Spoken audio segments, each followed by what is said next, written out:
The big Satan, and they're coming for Western civilization as a whole. Yeah, and you know what? Let me make my own prediction. You can't talk your way out of this with the Iranian regime. This isn't going to be a matter of diplomacy. It's going to be a matter of military action. That's what it's going to take, because they're just playing rope-a-dope. They're dragging on anybody who wants to talk to them, whether it's the UN, whether it's been the United States, whether it's anybody else. And they need this regime to hold on to any kind of power, because you've so weakened them. You've so weakened their economy. You've so weakened their military. And I'm afraid push is going to come to shove, and it's going to come fairly quickly. You're absolutely right that you can't talk Iran out of this, but I think we should add that they're not going to be able to talk the Trump administration out of it. I think there's real clarity on the Iranian situation within the Trump administration. There were wonderful talks between the Prime Minister Netanyahu, and President Trump and his team, the Vice President, Secretary of Defense and State. We're on the same page on this, and we're going to work together to ensure that Western civilization remains safe.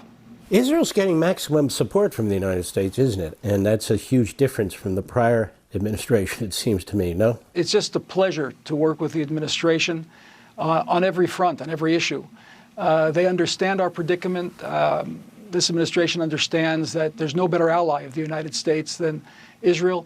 The amount of intelligence data that we share with the United States, the experience that we have in technology, our advancements in technology are all shared with the United States.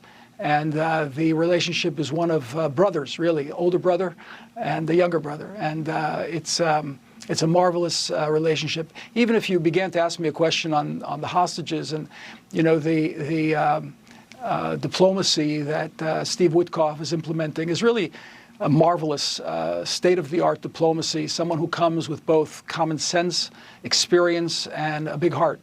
And those are rare qualities in a diplomat, and he brings them to the table and has achieved great things. We're going to achieve more with him, although it's a very, very difficult situation that he, together with Prime Minister Netanyahu, are managing now.